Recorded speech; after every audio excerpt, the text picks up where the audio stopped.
Assalomu alaykum. Siz kutgan doira dasturi yana efirda. Ijodga undovchi, ilhom baxsh etuvchi kuz fasliga ham kirib keldik. Show biznes olamida ham romantik kayfiyat anchagina sezilyapti. Konsertlar ketma-ketligi, kino, klip premyeralar, xullas ijodkorlar ijod ummonida suzishmoqda. Bugun ham san'at maydonidagi eng yorqin lahzalarni, eng sara ma'lumotlarni siz azizlarga taqdim etamiz. Demak, doira boshlandi. Registonda olam musiqasi yangradi. Afsonaviy Andrea Bocellining konsert dasturi. Tomoshabinlar mamnunligi aniq. Afsonaviy yulduzning taassurotlari qanday? Bu haqda opera xonandasi ijtimoiy tarmoqlardagi sahifasida ham yozib qoldirgan. Ilhom baxsh kuz Shuhrat Zokirovni ham ilhomlantirdi. Kompozitordan 25 yillik ijodiy tuhfa. Konsert nimasi bilan yulduzlarni hayajonga soldi? Butun O'zbekiston san'atkorlariga qo'shiq yozgan, nega yozmaganda? Otabek Mirzaxolov so'qoqda. U yana qanday yangiliklar ustida izlanmoqda? Ozgina bir-birimizni tushunsak, ozgina bir-birimizni kechira olsak. Dam olish kunlarida telekanalimiz ijodkorlardan eng sara premyeralar taqdimoti.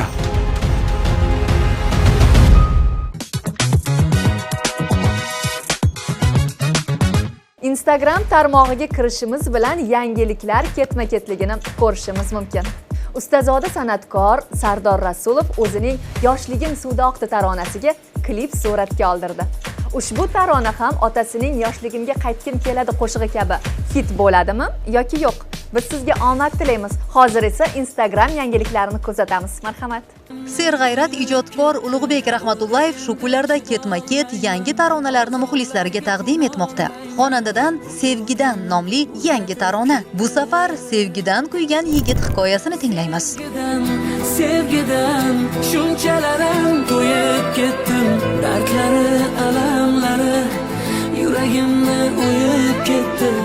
Ulug'bek Rahmatullayev Sevgidan kuygan bir paytda Xurshid Rasulov yoshligiga qaytgisi keldi nazarimizda. Yoshligimga qaytgim keladi. Demak, xonandaning hit taronasini yangi talqinda tinglaymiz. Umr asli 5 kunlik safo, gohi safo, gohida jafo. Tashlab ketgan o'sha bevafo, yoshligimga qaytgim keladi. Bu orada esa hech narsani o'ylamasdan mazza qilib hordiq chiqarayotganlar ham bor. Show biznes olamida sariq bola taxallusi bilan tanilgan Jahongir Xo'jayev ayni paytda Maldiv orollarida akulalar bilan birga suzmoqda. Hamma bilan til topisha oladigan Jahongir Xo'jayev endi akulalarga murojaat etishga jazm qildi chog'i. Ehtimol okean ostidagilardan ham hozir qanday qo'shiq eshitayotganini so'rayotgan bo'lsa ajab emas.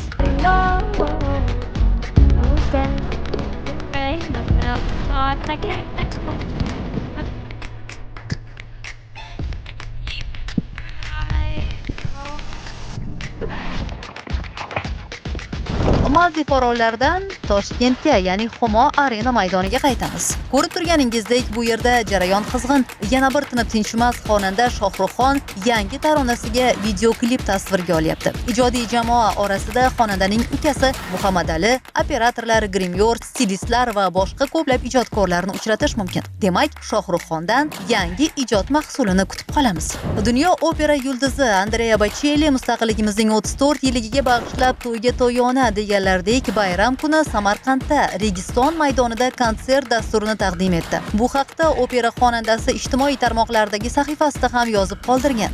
Andrea Bocelli taassurotlari unutilmas ekanligini, O'zbekistonga yana albatta kelishini aytib o'tgan. Yorqin lahzalarga boy bo'lgan dastur taassurotlari u yerda bo'lganlar yodida ham anchagacha unutilmasligi aniq. Uzoq kutilgan konsert dasturi, hayajonli lahzalar, orkestr bilan kuylangan jonli ijro, yulduzlar tomonidan hit taronalar ketma-ketligi. Mahoratli kompozitor Shuhrat Zokirov o'zining 25 yillik ijodiy dasturini muxlislariga taqdim etdi. Demak, lavhani tomosha qilamiz. Assalomu alaykum, qadrli vatandoshlar, muhtaram mehmonlar, xonimlar, janoblar. Добрый вечер, любители и ценители живой muziki. 25 yillik ijod, jonli ijro, 150 dan ortiq ijodkorlar, kuz fasliga mos romantik dekoratsiya va dastur, ustoz san'atkorlardan tortib yosh xonandalarning jonli ijrosi. 75 nafar sozandadan iborat Milliy simfonik orkestrga O'zbekistonda xizmat ko'rsatgan artist Alibek Abdurahmonov dirijorlik qilmoqda.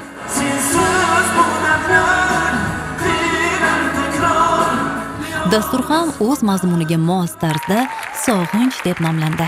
Men uchun musiqa hayotimning bir bo'lagi bo'lib, millionlab qalblarni ilitayotganligidan xursandman. Albatta, tayyorgarlik puxta bo'lganidan keyin konsert ham ko'ngildagidek bo'ladi-da. Shuhrat Zokirovning aytishicha, ushbu konsertga tayyorgarlik ancha oldin boshlangan. Dasturda ishtirok etadigan xor jamoasi, raqqoslar guruhi, sozandalar orkestri va albatta yulduzlar chiqishi. Bularning hammasini uddalash uchun albatta katta mehnat sarflangani aniq. Звезды были? Звезды были. Shuhrat aka 25 yillik ijod, o'sha paytdagi ortga qaraganda nimalar kechyapti qalbingizdan? Albatta hayajon va shuncha yillik mehnatimni shu xalqimizga, tomoshabin muxlislarga, tomoshabinlarga taqdim etayotganimdan juda ham xursandman. Shuncha yillar ichida ancha bu asarlar yaralgan, orasida hit qo'shiqlar ham bor. Orasida o'zim ijro etgan instrumental musiqiy asarlar ham bor. Bularning hammasini jamlaganda hozir mana juda katta programma bo'lyapti. Repertuar juda boy va bu yerda 150 nafar odam qatnashyapti. Shu sahnada o'zida 120 ta odam turadi. Shuhrat akani sevuvchi hamma muxlislari yig'ilgan va jonli ijro, el suygan eng ajoyib san'atkorlar sahnada bo'lishadi, ustoz san'atkorlar hammasi Shuhrat akani go'zal qo'shiqlarini kuylashadi. Shuning uchun men o'ylaymanki, bu konsertda o'zida bo'lish men uchun bir katta baxt. Uyda doimo mashg'ulot qiladi. Hech qanaqa haligi ortiqcha ishlar bilan shug'ullanmaydi.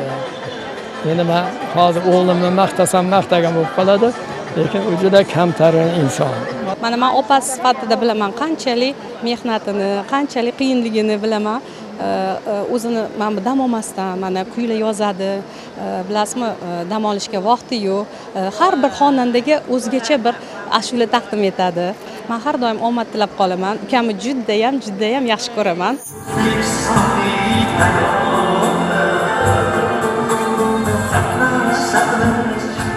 Konsert dasturida Shuhrat Zokirov xonandalar bilan duetlar ham kuyladi.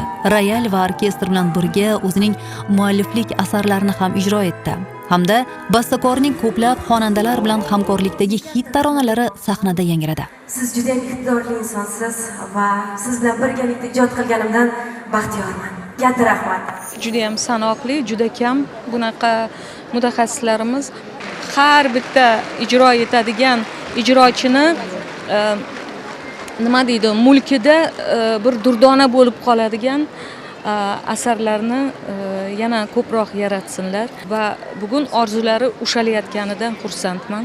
Bundan 20 yil avval hit bo'lgan va hatto turk, Ozarbayjon xonandalari ham kuylagan Masrur Usmonovning Azizam taronasi deysizmi yoki Sharq guruhining Buxoro taronalari sanasak, ijodkorning repertuarida bunday taronalar juda ko'p.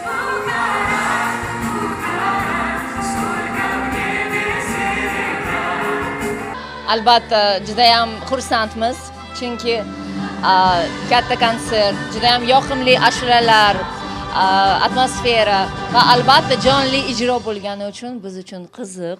Dastur kutilmagan lahzalarga ham boy bo'ldi. Masalan, O'zbekiston xalq artisti Mansur Toshmatov ayni paytda Qozog'istonda muhim bir tanlovda hakamlik qilayotgan bo'lsa-da, dasturda ishtirok etish uchun imkon topa oldi.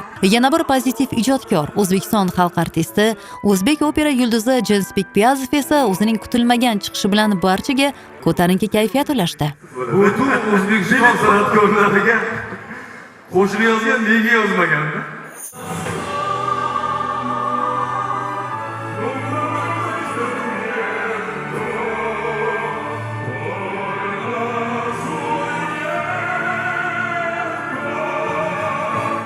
Va nihoyat muxlislar uzoq kutgan tarona Bir kam dunyo kompozitsiyasi Rashid Xoliqov va Sevara Nasarxon ijrosida yangradi. Ushbu taronaning ohangi va so'zlari deyarli barchamizga yod bo'lib ketgan. Qo'shiq qanotida zaldagi tomoshabinlar o'zlari sog'ingan damlarga bir necha soniyalarga bo'lsa-da parvoz etishdi.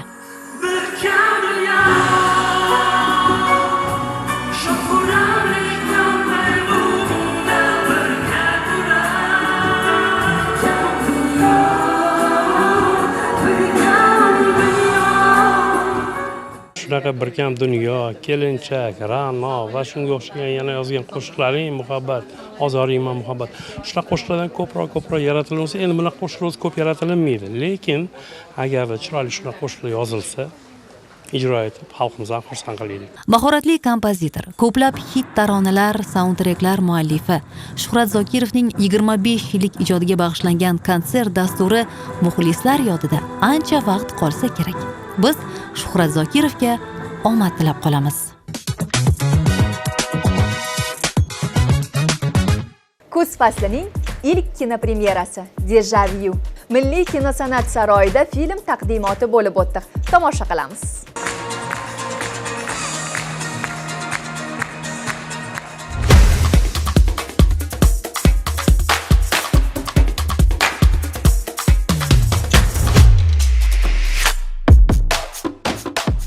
Fursatdan foydalanib, mana shu butun ijodiy guruhga katta minnatdorchilik aytib qo'ymoqchiman. Bular bilan ishlash mazza.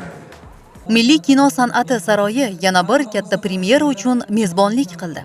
O'zbek kinosi uchun tom ma'noda yangi yo'nalishni boshlab berayotgan Deja Vu filmi fantastik drama janrida suratga olindi. Umuman olganda kino iflosmandlariga manzur bo'ladigan. Kinokartinada bosh rollardan birini ijro etgan aktrisa Fotima Rahimovaning so'zlariga ko'ra, uning uchun ushbu filmda rol ijro etish, unga berilgan qahramonni gavdalantirish anchayin qiyin kechgan. Og'ir drama bo'lib o'ynalgan, depressiyaga tushgan odamman bo'lsam kerak. O'zi hayotda juda yig'loqi qiz bo'lganim uchun mos tushib ketdi. Menga bu rol boshqacha tuyulgani uchun shu rolga rozilik bildirdim. Chunki shu paytgacha o'ynab kelgan rollarim veseliroq qiz bo'lganda. Bu yo'l yopilganiga 5 yil bo'lgan. Qanaqasiga yaqinda o'tdim-ku. Sen bedarak yo'qolganlar ro'yxatidasan. Samiyaga surpriz qilmoqchi edim. Ijodiy ustaxonamga bordik. Ko'pchilikda film nomi bilan bog'liq turli savollar paydo bo'lgani aniq. Deja Vu nima o'zi? Nega film o'zbekcha nomlanmadi? Ushbu savollarga rejissyordan javob oldik.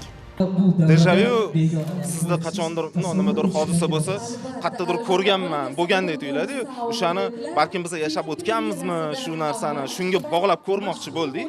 Vaqtni orqaga qaytarib olaman. Ichib olganmisan, chakib olganmisan. Samiya rostdan ham o'shanda bo'lgan-ku. Yangi yo'nalishda ishlangan ushbu filmni premyerada birinchilardan bo'lib tomosha qilgan hamyurtlarimiz fikrlari bilan ham qiziqdik albatta.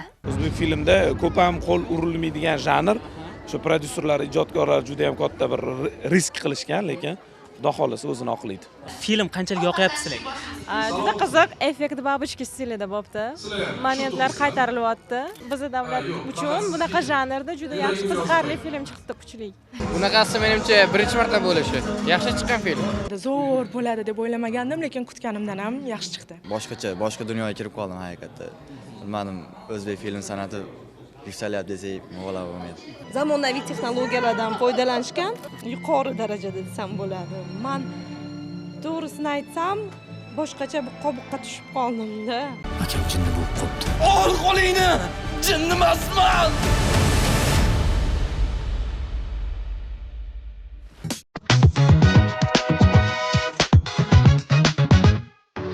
Hammaga salom. Doira viktorinalari yana davom etmoqda. Ayni paytda biz shahrimiz aholisidan siz bizga qiziqarli bo'lgan pul baxt olib keladimi va baxtning siri nimada degan savollarga javob topamiz. Bizni kuzatishda davom eting. Pul baxt olib keladimi? Vosita bo'lishi mumkin pul baxt olib kelishiga. Endi masalan, nimadir xursand qilish uchun, kimdir xursand qilish uchun kerak bo'lib qolishi mumkin. Atak pulni o'zi baxt deb qo'ymayman. Sizningcha pul baxt olib keladimi? Albatta. Agar to'g'ri ishlatilsa, aql bilan ishlatilsa olib keladi. Sizningcha baxt siri nimada? Yo'q, bunday qilmang. Pul baxt topdingmi? Yoningizda necha pul bor? 400 ming ko'p. Bizga berib turasiz? Yo'q, o'zimga kerak. Ba'zan masalan endi oilada har xil vaziyat bo'lishi mumkin. Pul ustidan ham janjal qilib, siz menga uni olib bermaysiz, buni olib bermaysiz deb qo'yib paytlarsiz bo'lgan. Yo'q, unaqasi bo'lmagan. Har doim tushunib, man qilib kelganman. Bir-birimizni tushunib, shunaqa qilib kelganmiz. Unaqasi bo'lmagan hali. Siz uchun pul baxt olib keladi. Nima, pulingiz bo'lsa, siz o'zingizni baxtli his qilmaysiz? Yaqinlarim bo'lsa o'zim baxtli his qilaman. Qaysi gap pullarga har doim aytaman deysiz, lekin aytolmaysiz. Shu yaxshi ko'rishimni. Eng yaxshi ko'radigan insonim shu oyim, buvim, ikkalasi eng men uchun bu hayotda. Assalomu alaykum. Sizning fikringizcha, pul baxt olib keladimi? Конечно, olib keladi. Qancha pulingiz bo'lsa o'zingizni baxtli his etasiz? Qancha bo'lsa shuncha-ku. Ko'rib turganingizdek, baxt mezoni hammada har xil. Eng muhimi esa siz har qanday vaziyatda ham o'zingizni baxtli his qila olishingizdir.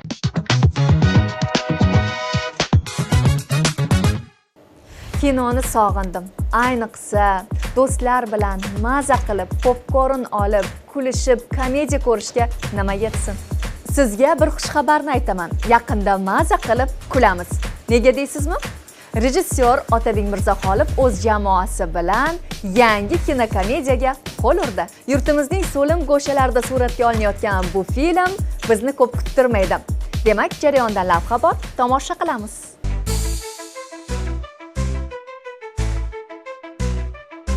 Mening yurtim telekanali ijodkorlari yana bir komedik filmni siz tomoshabinlar uchun tayyorlashmoqda. Hozircha kinokomediyaning nomi bo'yicha aniq to'xtamga kelinmagan. Dastlab ssenariyda yozilganidek, filmning ishchi nomi Yetmishboy edi.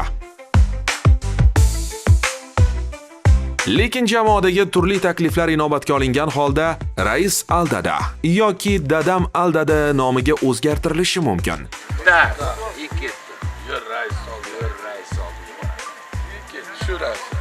Tasvirga olish ishlari endigina boshlangan mazkur filmda jamiyatimizdagi ayrim og'riqli mavzular ifodalangan. Ayniqsa oila muqaddasligi, uni har qanday vaziyatda ham asrab qolish, tinchligini ta'minlash va arzimas sabablar bilan oilaning buzilishiga yo'l qo'ymaslik kabi holatlar yumor orqali ko'rsatib beriladi. Ertaga xotirjam qo'l qo'ymasam, endi mahallada baribir raisman, shu narsalarga mas'ulman. Ertaga hal qilsak bo'ladimi, bir o'rganib chiqib. Filmda bosh rolni ijro etgan aktyor Otabek Mirzaxolov rejissyorlikni ham uddalamoqda. Bu safar biz uni oilaparvar qaynota rolida ko'ramiz. Xo'p bo'ladi. Yo'lchi bobo bildingiz, xo'p bo'ladi. Shunaqa qaynotaki har doim balans ushlashga harakat qiladigan, hamma narsa oila tinchligi uchun hamma narsaga e'tibor qaratib, ancha-muncha narsani kechira oladigan. Men o'ylaymanki, hayotimizda ham bugun aynan mana shu narsa kerak deb o'ylayman. Sababi oilalarimizda shu ozgina bir-birimizni tushunsak, ozgina bir-birimizni kechira olsak, ozgina bir-birimizga mehr bera olsak, men o'ylaymanki, aynan oiladagi muammolar, shu ajralish bilan bog'liq bo'lgan muammolar, hayotda bor kamchiliklarni yumor orqali muammolarni yechishga harakat qilganmiz. Filmning tasvirga olish ishlari So'qoq qishlog'ining turli manzaralarida, xonadonlarda ham bo'lib o'tmoqda. Ijodkorlarning so'zlariga ko'ra, oddiy oila muhitini ko'rsatish uchun ortiqcha bo'rttirishlardan qochilgan. Motor! Bundan tashqari aktyorlar tarkibida Javohir Zokirovni ham ko'rishingiz mumkin. Ustazoda aktyor o'zining salbiy rollari bilan anchayin mashhur bo'lgan. Bu safar kinokomediyada uni qanday qiyofada ko'ramiz? Men Yo'lchi boboy Buildingsni xo'jayini bo'laman. Doimgidek salbiymi? Yo'q, salbiy emas, hayotiy deb bilaman bu rolni, chunki salbiy roldan biz boshqacha yo'nalish tanladik. Ahamiyati juda ham kuchli, chunki dolzarb mavzu deb o'ylayman. Hozirgi paytda o'sha buildingslar ko'paygan paytda bu yaxshi bir qanaqadir odamlar ko'zini ochishga harakat qilamiz. Endi bu safar xizmat bizdan bo'ladi. Ayollar, Sizdan joy bo'lsa bo'ldi. sizdan shu kichkinagina joy bo'lsa bo'ldi.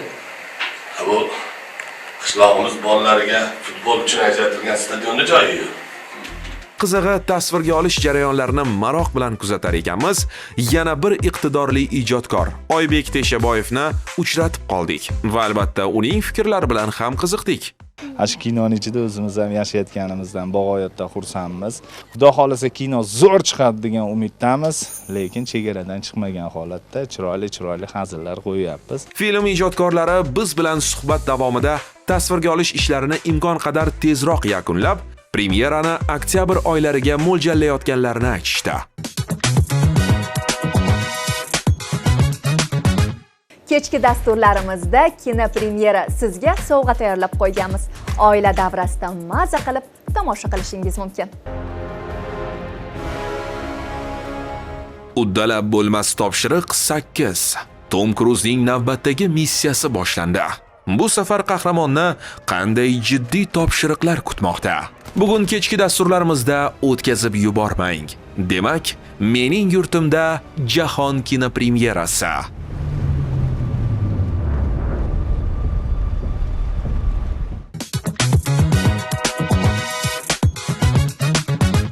Bizda shunaqa gaplar edi. Dam olish kuningizga biroz bo'lsa-da mazmun kiritgan bo'lsak, bundan mamnunmiz. Qaytgancha bizni ijtimoiy tarmoqlardagi manzillarimizga obuna bo'lib qo'ying. Sizni har bir fikrlaringiz biz uchun muhim. Hozircha esa xayr, doiradan uzoqlashmang. Mening yurtimda qoling.